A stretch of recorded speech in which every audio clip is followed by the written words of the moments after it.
to most of those bills. And I was hoping the new administration, particularly given the president discussing so frequently being a moderate, would choose to take a different path, particularly when you look at the numbers. A 50-50 Senate, a narrow majority in the House. I would think, looking at that, your conclusion would be maybe we ought to start on a bipartisan basis. But alas, that is not the case. As you know, 10 of our members actually went down, met with the president, and talked about a more narrow, targeted approach. The message was that they were not interested in doing it that way. They're going to try to muscle us through on a totally partisan basis. And I think I can safely speak for most of my members that we think this is dramatically more money than is required at this particular juncture. It also includes a number of things that have absolutely nothing to do with COVID relief. And so it will be controversial. And we expect, obviously, we'll get this package over from the House, and we'll deal with it accordingly through the reconciliation process here in the Senate. Well, it was a very grim reminder when we passed the 500,000 death number when it comes to coronavirus. It's very sobering, and obviously a reminder that even though we've made a lot of headway in battling this, we still have a lot of work to do, which is why I wish the Senate Democrats would work in a serious way with us in trying to come up with solutions that will actually help us continue to battle the disease. Instead, they seem bent on a path, as the leader pointed out, that consists largely of trying to fulfill a liberal wish list. If you look at many of the components of their bill, for example, the amount that they spent on public health only constitutes about 10% of the entire $1.9 trillion.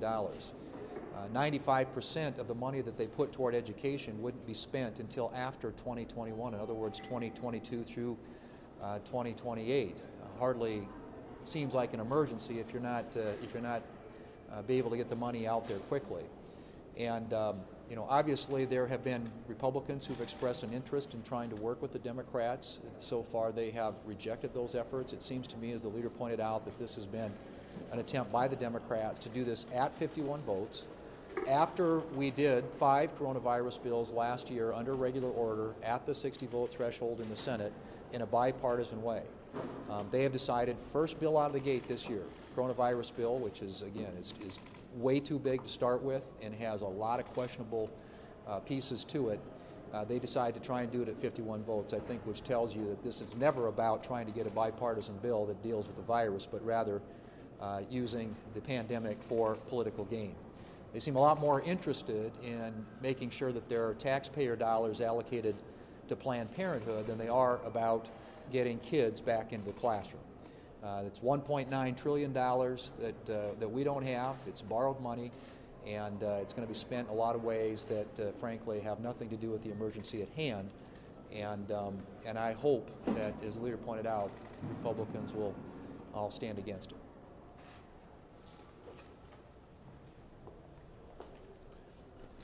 We're now 1 month into the administration, and what we're seeing is truly a radical leftist agenda by this administration, attacked on American energy, which is going to cost this country 1 million jobs. The threat of a national mandate on the minimum wage, doubling it. The Congressional Budget Office says we'd lose perhaps another 1.5 million jobs. 2.5 million Americans cannot afford to lose their jobs now or ever in this country. And what the Democrats have put together really is a liberal wish list of liberal priorities, bailing out California, Illinois, and New York. We have a 50-50 Senate. We ought to be working in a bipartisan way. We've passed 5 bipartisan bills. Republicans want to work with Democrats to get people vaccinated, to make sure that we can get people back to work, keeping small businesses viable, people on the payrolls. We want to make sure that the schools get open and stay open. This past week in Wyoming, I traveled to a number of schools, had one time in a high school gymnasium with 350 students, and I talked to the principal and said, how have you done it? What's the answer? He said, well, it's a great effort by teachers working with students and parents. He said, but the real unsung heroes, he said, were the custodians, the people who kept the schools closed. Schools all across America ought to be open right now. And yet Joe Biden has surrendered to the teachers union. They sent him a ransom note and he was happy to pay it. Tens of billions of dollars in this past coronavirus relief bill haven't been spent yet. I have no idea what the moving target is going to be at today in terms of getting kids back to school. Recently they said, well, maybe a couple of months from now we'll have half of the schools open, and they counted one day a week as being an open school day. That's not the case. Look, this administration has fallen in line behind the teachers union, and yet every day our own students continue to fall behind in their quest for an education. With a 50-50 Senate, we ought to be working in a bipartisan way to get people back to work, kids back to school, and get the coronavirus behind us.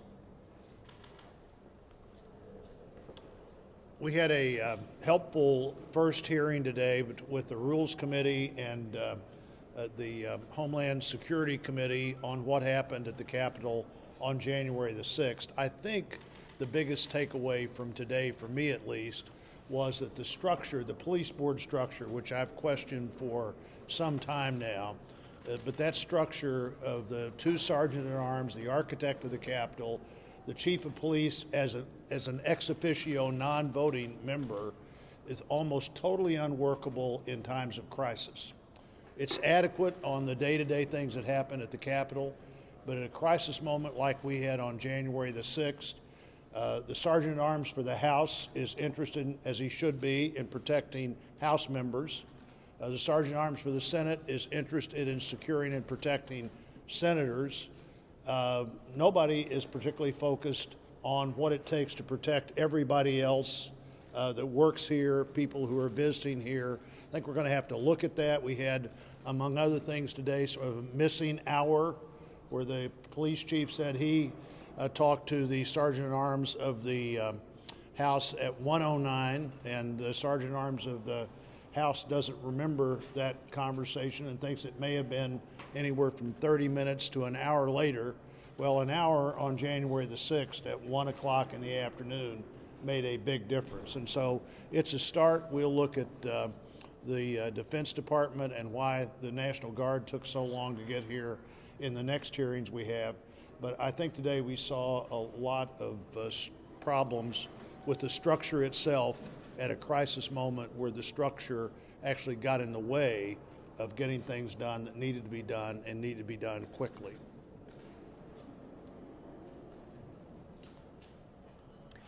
$275,000 women left the workforce in January. And this is something that we can't continue to sustain. Why are women leaving the workforce during COVID-19?